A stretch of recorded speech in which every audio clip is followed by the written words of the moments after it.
Okay, I'd like to welcome everybody to the morning session of the Borough Board Budget Consultations. If we can just start the meeting by saying the pledge, please.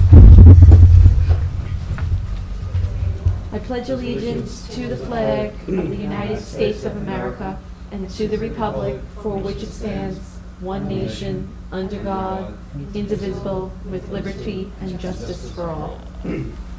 Okay, I'm going to save the official business until the evening meeting tonight, and we can just get started. Okay, our first speaker is Jeff Manzer, and he's going to be speaking on behalf of the Staten Island Cultural Institutions. Please start. Good morning. I am Jeffrey Manzer. I'm the Chief Financial Officer at Snug Harbor Cultural Center for Tenable Borough. I'm here representing all 5 cultural institution groups, or CIGs, members of Staten Island. On behalf of Snug Harbor Cultural Center, the Staten Island Museum, the Staten Island Children's Museum, Historic Richmond Town, and the Staten Island Zoo, we would like to thank you for this opportunity to testify in support of Staten Island's great cultural institutions. Staten Island CIGs represent the best of our cultural offerings in the borough. Snug Harbor Cultural Center's mission is to provide a vibrant cultural destination that offers dynamic programming in arts, education, horticulture, agriculture, and recreation for diverse cultures of all ages.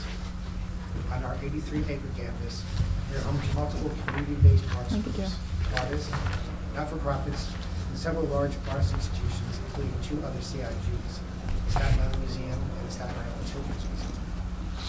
Collectively, our campus receives over 500,000 visitors each year. The Staten Island Museum, currently undergoing an expansion of Snug Harbor's campus in Building A, is one of the last examples of the first type of public museum in America, focusing on engaging visitors with interdisciplinary exhibitions and educational programs that explore the connections between natural science, art, and history. The Staten Island Museum has been called a mini Smithsonian as the breadth of its collection, and it serves over 219,000 visitors each year, including 12,000 for school children.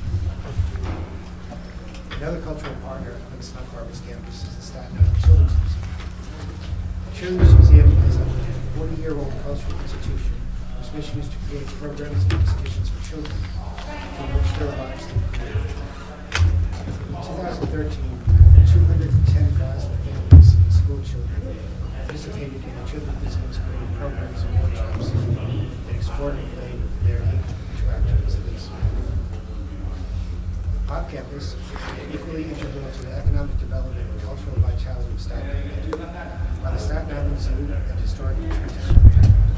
The Staten Island Zoo has served our community for 79 years. Through educational programming, recreation, and naturalistic setting for its living collection, the Staten Island Zoo shared knowledge on zoology and appreciation of animal life to over 190,000 visitors last fiscal year. The last CIG is Historic Richmond Town, which embodies the glory of the American experience and serves as New York City's living history village and museum complex. 30 original historic structures rest on 100 acres. Approximately 100,000 people visit this unique historic site and embrace the civic, commercial, and domestic life of America's history. Even though each individual Staten Island CIG is unique in name, vision, and mission, we are here today united in our message about the many positive impacts we have on the local community and the quality of life of Staten Islanders. Staten Island CIGs touched almost 900,000 lives in 2014, and we service crucial cultural and educational resources to over 125,000 school children annually. We also serve as economic catalysts for the city because we employ over 200 people, approximately 70% of whom are dedicated Staten Islanders. Our collaborative efforts have yielded high results. With your help, our efforts can continue to positively impact the quality of life of Staten Island residents. It's important to recognize that Staten Island CIGs are vital resources that provide essential services to Staten Island families and tourists every single day. We want to continue to expand our offerings and services to Staten Island and the larger New York City cultural community, as well as contribute to provide employment and career opportunities to Staten Islanders. Again, I would like to thank you for your time and consideration today. You've given us a lot of support in the past, and that's enabled us to keep our facilities open, Staten Islanders employed, and our programs sustained. Staten Island CIGs are working together to assist one another in delivering our missions and keeping one another sustainable. But we simply can't do this alone, and we hope that you can help us carry out our missions so that all Staten Islanders have access to culture, nature, education, and justice. Thank you. Okay.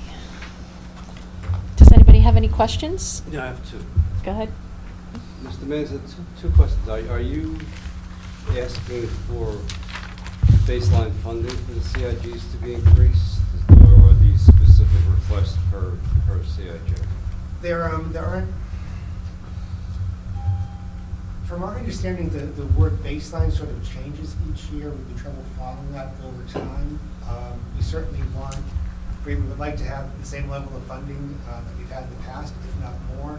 On the line item level through the Department of Cultural Affairs, the word baseline is used differently each year, so we're actually not sure. It's a very if flexible single agency. Exactly, so we're actually not sure what the baseline is and how it changes each year. But I just want to get a good sense that there is still a problem there, because that's always been a problem. Yes, there is. Okay. The other question I have, has this coalition had conversations with the new development coalition of the Outlet Wheel, Lighthouse Point, maybe peer folks to talk about their support for the? Yes, certainly with the Wheel and the outlet malls, I know that there's been active conversations going on. Their opening is still some years off, Yeah, but there's been a lot of that's coordination, fine talking about marketing, talking about directing or sharing visitors from one site to the next. There's active conversation. Great, thank you. Okay. Anybody else? Thanks, Rambo. Okay. Meg, you're up next. The Jacques Marchais Museum of Tibetan Art.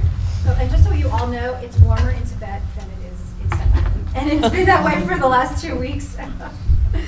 So thank you for the opportunity to speak with you today. My name is Meg Van Trudeau. I'm the director of the Jacques Marchais Museum of Tibetan Art. The museum was established in 1945 to promote a greater understanding and appreciation of Tibetan art and culture. We are thrilled to be celebrating our 70th year on Staten Island.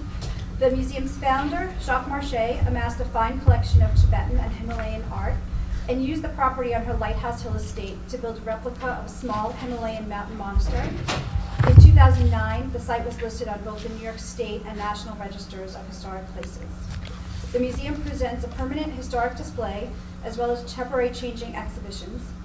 The museum also presents an ongoing calendar of public events, including lectures, films, Tai Chi classes, and we host school visits. And the museum welcomes about 5,000 visitors a year, and the majority of our visitors are tourists. And we've noticed an increase in tourists from Asia and South America in the last 2 years. For the February 26th due date, the Jacques Marchais Museum submitted a request for capital funds to the New York City Department of Cultural Affairs, and we're requesting $500,000, with the breakdown being $250,000 to Department of Cultural Affairs and Libraries, $100,000 requests to the Borough President, and $150,000 combined to the Staten Island City Council delegation. In 2011, the museum board and staff held a retreat which reaffirmed and rearticulated the museum's mission and vision. And the plan consisted of 3 components: our programs and collections, our development and fundraising, and our buildings and grounds. A small team from the museum then participated in the Bloomberg Philanthropy Strategic Planning Intensive, where the plan was refined and implemented. Contained within the mission and vision is the significance of our building. We believe the buildings are the greatest artifacts. The Buildings and Grounds Committee has developed a comprehensive restoration and renovation plan that addresses the necessary repairs and renovations needed to preserve the building, enhance the visitor experience, and preserve and exhibit the collection, which is held in trust for public benefit. And the museum, as you know, is a wonderful stone building, and with those masonry buildings come lots of challenges. And recent storms, including Hurricanes Irene and Sandy, have also caused significant wear and tear on the building. The building's been patched for many years, but this water remediation has never been solved, and we think we're on our way to solving it. And our capital project supports the museum's mission, which is restoration and preservation of the site, making space available to present additional artifacts, enhancing the visitor experience, and expanding the programmatic and educational experience. I've listed what the actual work plan is, as detailed as I possibly could get in 3 minutes. The project is probably going to cost us over $650,000, and we already have $125,000 committed to us through CCAP and the offices of Assemblyman Michael Cusick. So thank you for our request, and I have a PS to my request in that I'm once again publicly asking for a sign for the Tibetan Museum, and I do plan to write a letter to the Transportation Commissioner. I know recently Senator Lanza wrote one on our behalf and got the same answer that every other elected official that's written one on our behalf has gotten, but I am publicly going to request for a sign. I've noticed the Staten Island Museum got a new sign on the expressway, so I think the Tibetan Museum should get a sign, and that's the end of my spiel for the day. Okay, I will try again, Meg. You know I believe that we should I'm have gonna CC one. everybody on my letter too. I'm going to CC the new Commissioner of Cultural Affairs and Advance too. So- Okay. Okay. Okay, anybody have any other questions for Meg? This, I didn't read all of the items, but you are also addressing the drainage issues and all The that. drainage, masonry repairs, Yeah, good. part of, we think we'll be able to make one part of the site ADA accessible as well. We're still getting in some estimates for that, but that will also have to do with the way the drainage is going to be pitched away from the building. We think we'll be able to put in a level ramp to access You part of need the a good building. design for that. We do, and we've met with several contractors and consultants, but we still continue to get estimates because we know that things continue to change. Thank you.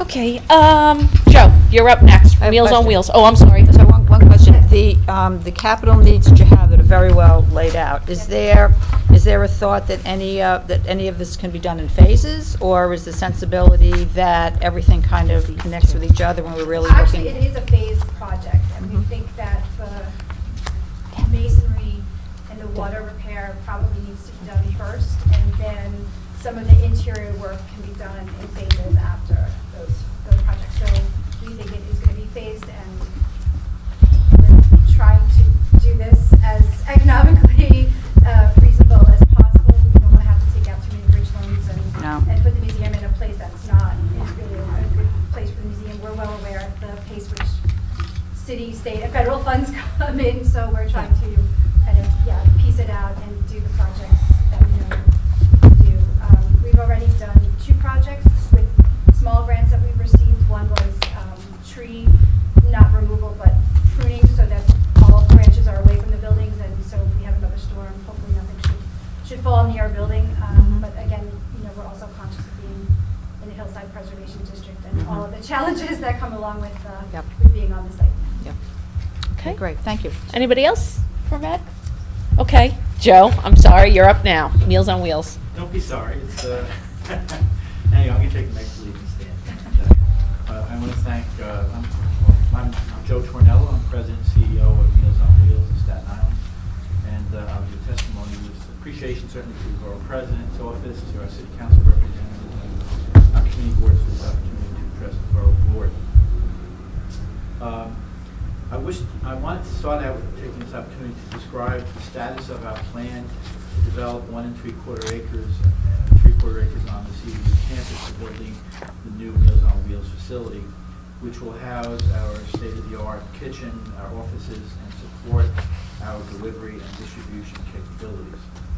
Of historical note, the beginning impetus for Meals on Wheels of Staten Island started at Seaview in 1972, with food prepared for 28 people, delivered by volunteers, actually to seniors living at Castle Lafayette houses.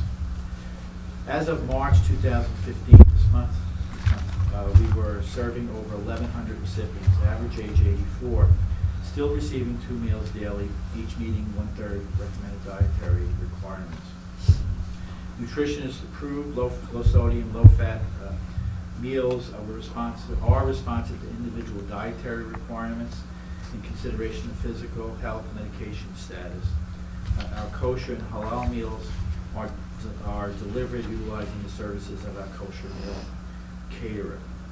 Our full-time staff nurses provide initial and biannual assessments enabling a high level of responsiveness to our recipients, including emergency response, which is not unusual. Volunteering is another important aspect of our agency services. Over 80%, for example, of our meals are delivered by volunteers.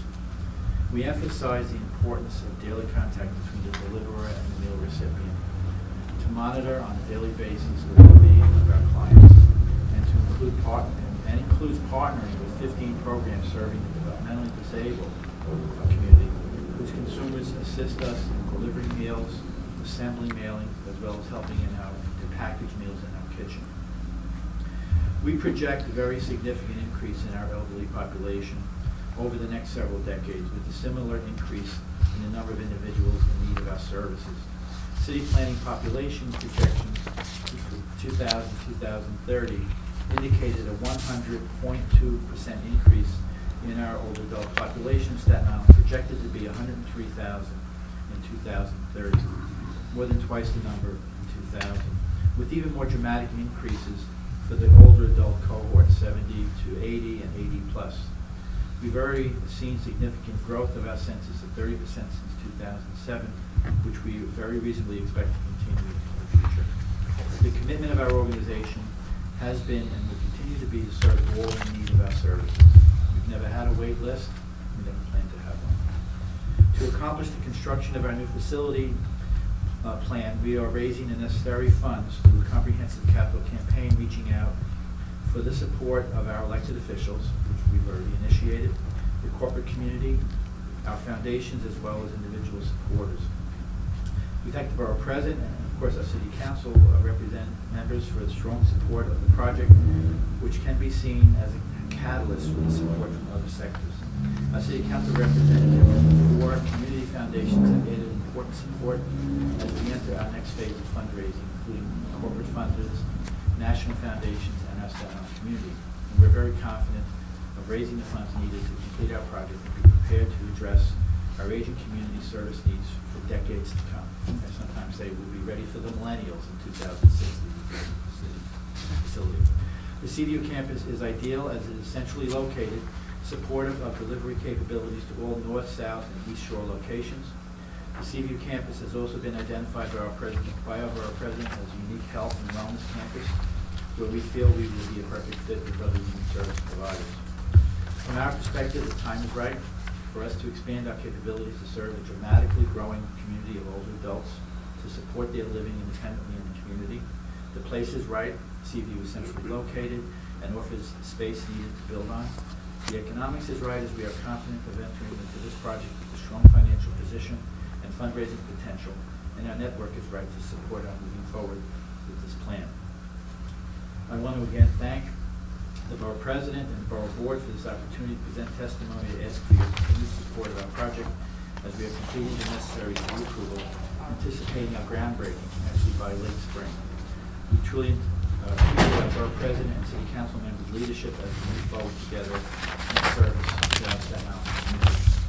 Just as an added note, of course, we approached our electeds, our Borough President and City Council members last year for capital funding support.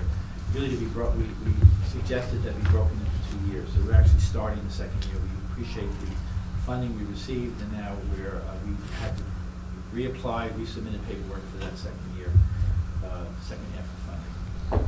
Okay, so just quickly, Joe, so you think after this year you'll have your money you'll have enough to proceed with the project? Yes, we're actually, with the support we've gotten from the foundations, our local, the four foundations, Staten Island, Richmond County, Northfield, as well as Investors Bank Foundations. That combined with our elected support is representing more than half of our goal of $6 million. We are using capital campaign consultants, and we're in that phase right now, actually going to national foundations as well as the broader community, the corporate community, to approach maybe the rest.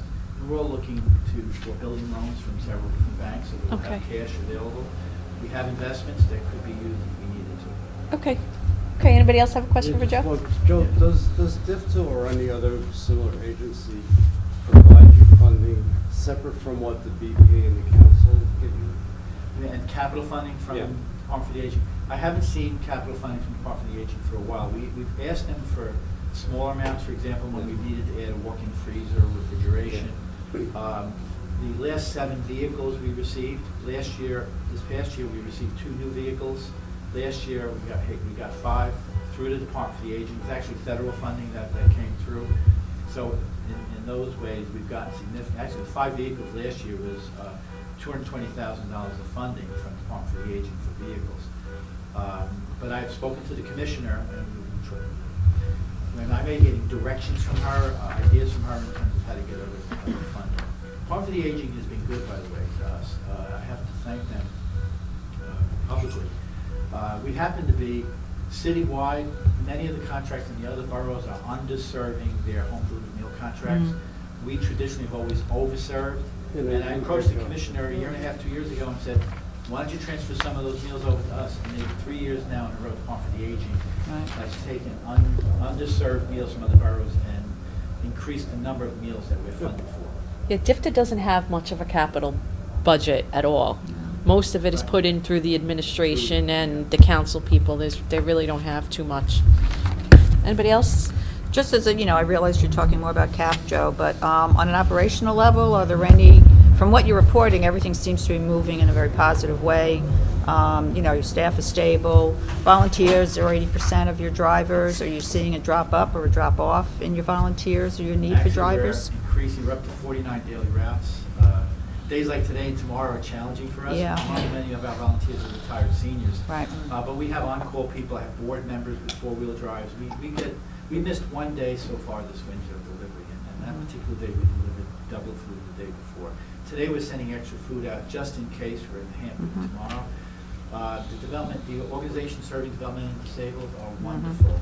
That relationship, they cover probably 10% of our routes during the week. Every day there may be 2 or 3 agencies. They're in our kitchen picking up food. It's a wonderful relationship with recipients. Love the interaction.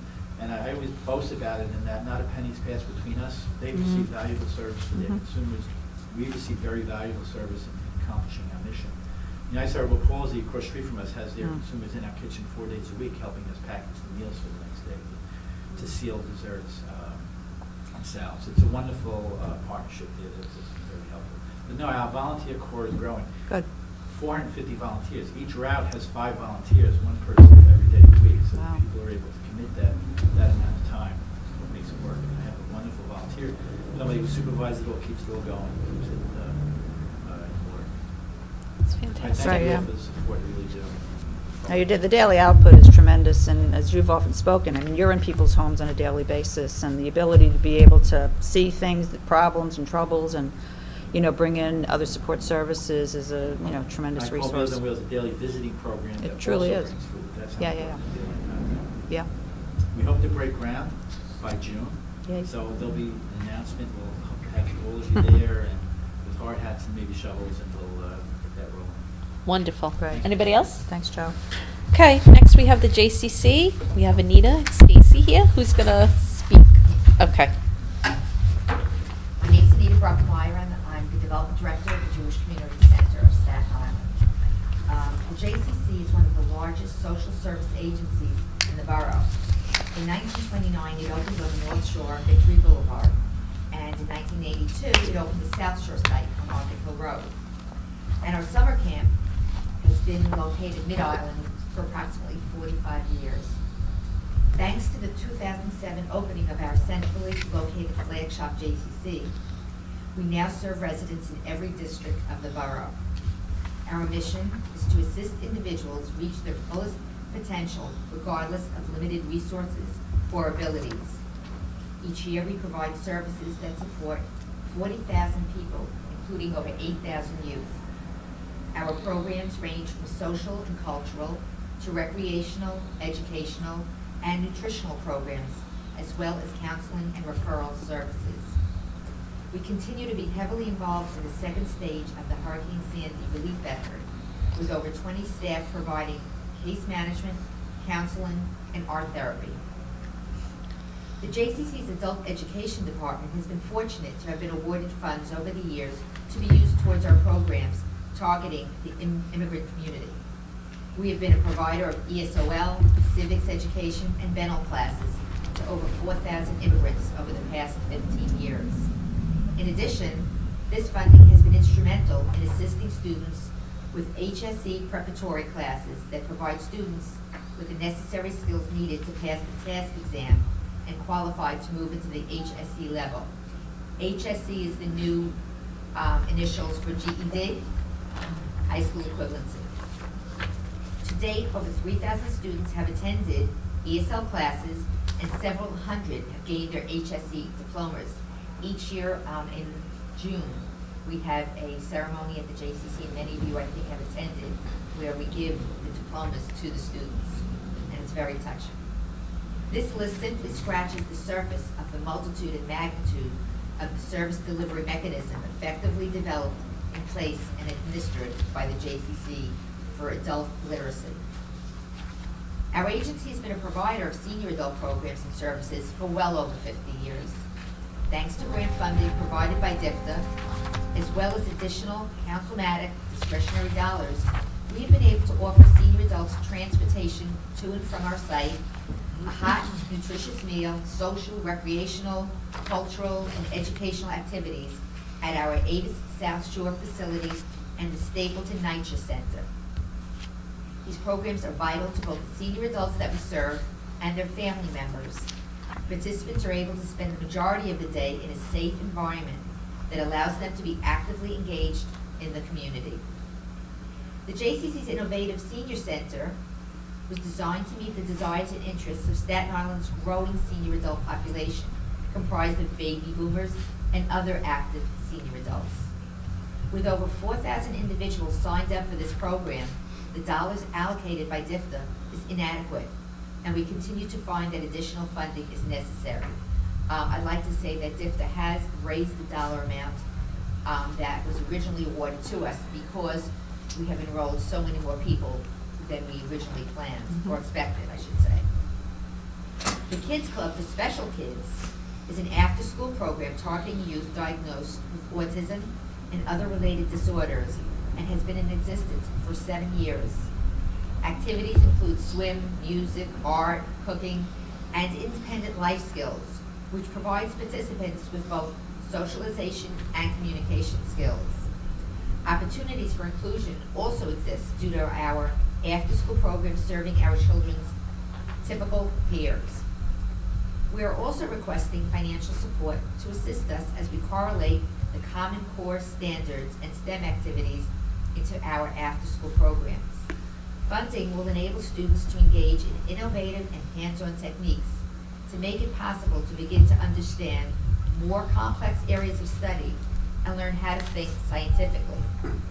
It will also allow us to work with parents and familiarize them with this new method of teaching, which has caused much confusion and frustration.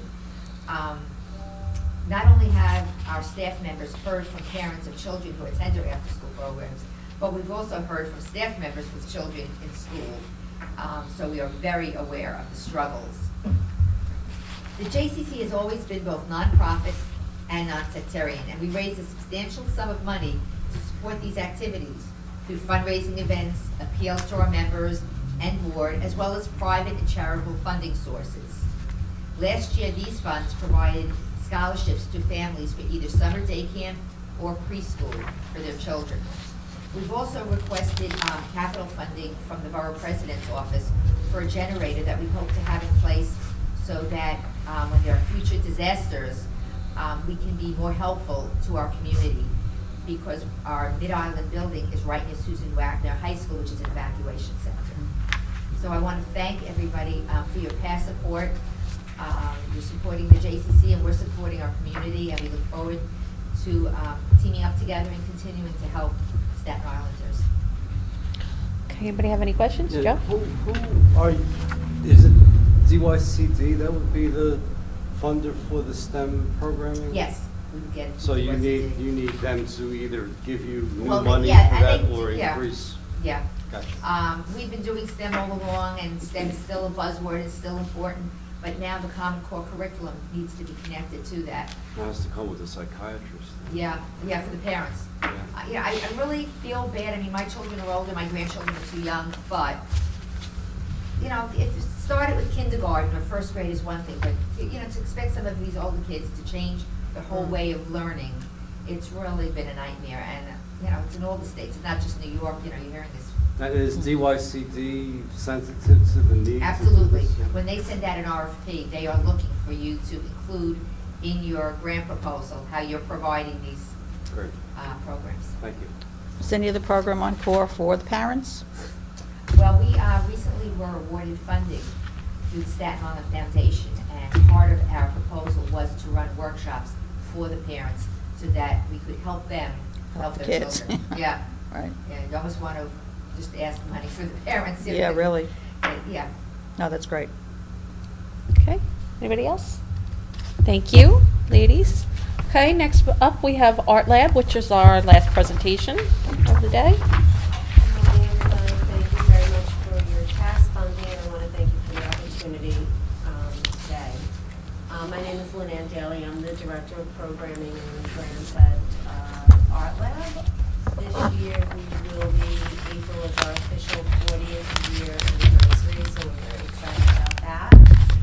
Our mission is to provide Staten Island with the best possible and most professional independent school of fine and applied art, bringing knowledge and appreciation of artistic excellence to the metropolitan community through regular classes, exhibitions, workshops, and lectures.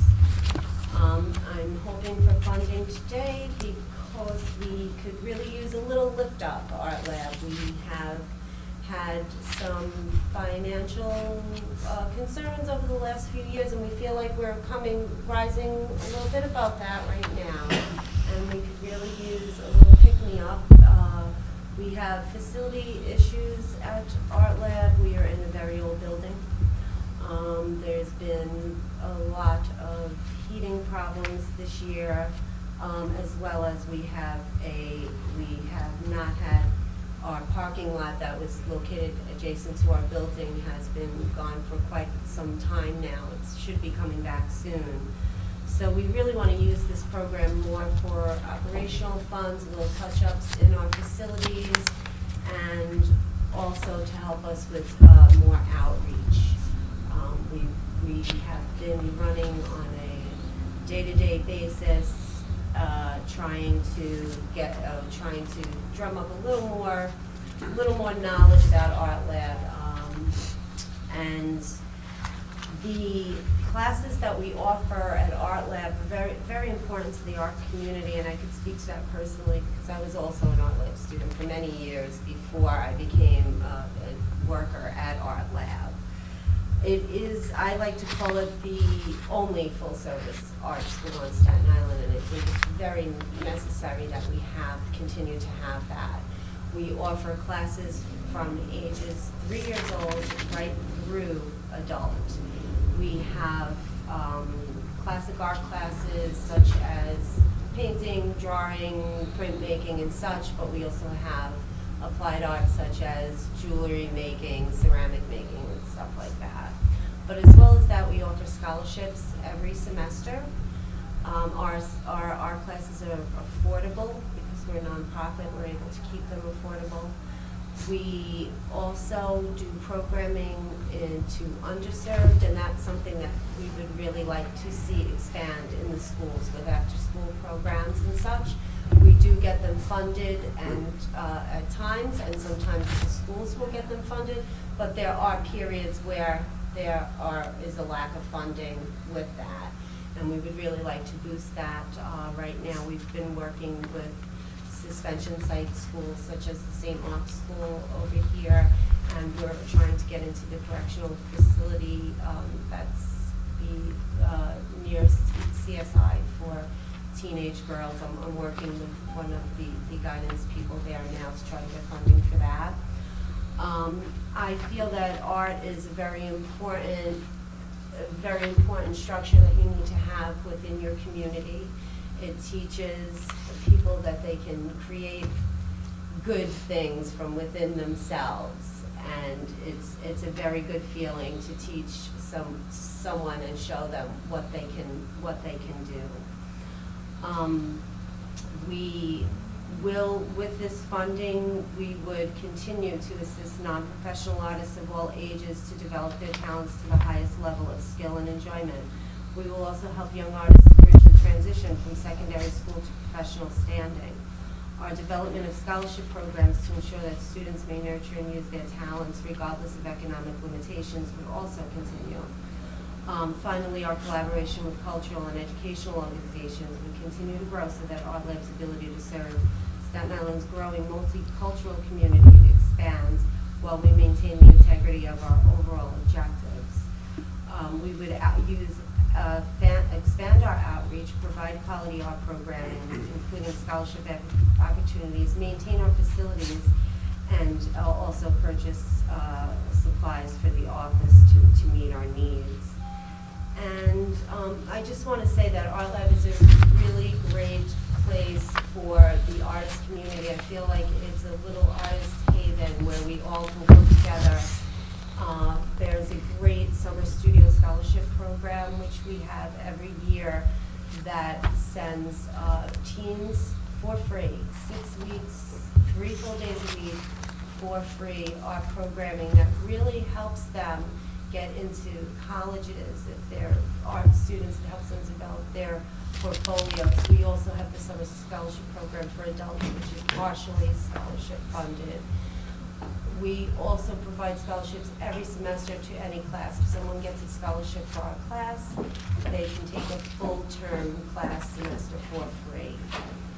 And as well as doing that, we've also helped artists develop in the artist world by providing showing opportunities on a regular basis. We offer free programming and free events to the public all year round. We have exhibitions, and artists who comes in for an exhibition can get their exhibition space for free, and that's a very important part of bridging that gap between schooling and going in onto the professional level. We also provide many opportunities for teachers on Staten Island, for art teachers to begin their career in that way as well. So I just want to thank you for this opportunity again. Thank you. Anybody have any questions? Of course. Go ahead, Joe. Like 3 quick points. As I said to Mr. Manza before, do you see yourself in any collaborative role with the new developments at the ferry? Particularly, I would think that at the shopping center or at the Wheel, where they have exhibition space, that some of your Yes, well, one of the things that we continually do on a continual basis is we inform the public about any type of art situations that are going on. So we regularly communicate with Staten Island Arts. Right now, there's a Legend Award coming out for teen artists, and we help spread that news and that information. So we are aware of the Wheel coming in and what the opportunities there may be.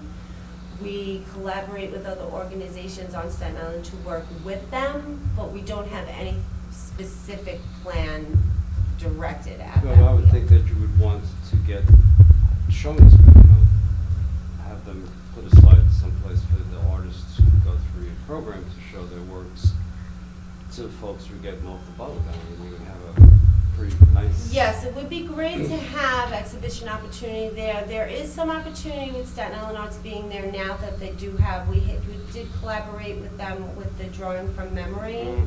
They had that exhibit, and we did collaborate with Yeah, them, that's and an we did internal, participate with that as well. And do you work So I with would like like to see makers? that. Do you work with makerspace and folks like that? Makerspace, there's also SIABC Right. is a new kind of gallery space that we have. Top Yes, of- we top of- we have. Yes, we have.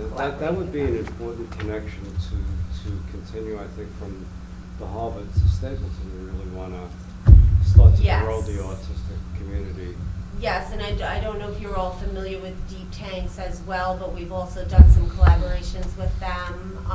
We had started this new program last year called Art Lab After Dark, and it was basically a free, every couple of months we do a free event, and it's usually a collaborative event with all other artists and art organizations throughout Staten Island, and they have participated, or, you know, or people from them, but we have directly participated with them. And does Cultural Affairs give you any support? We do get DCA funding, yes, and we're in the middle of a 2-year funding. Yes, ma'am. Thank you. Thank you. Okay. Anybody else?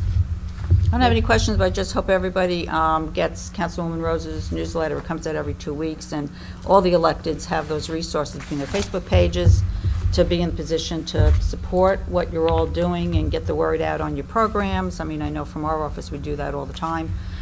Usually every newsletter we feature, whoever sends us information, we feature a particular not-for-profit, especially around volunteering needs. Tell us what you need. We try to, you know, spotlight you to be able to promote more volunteers, you know, coming in.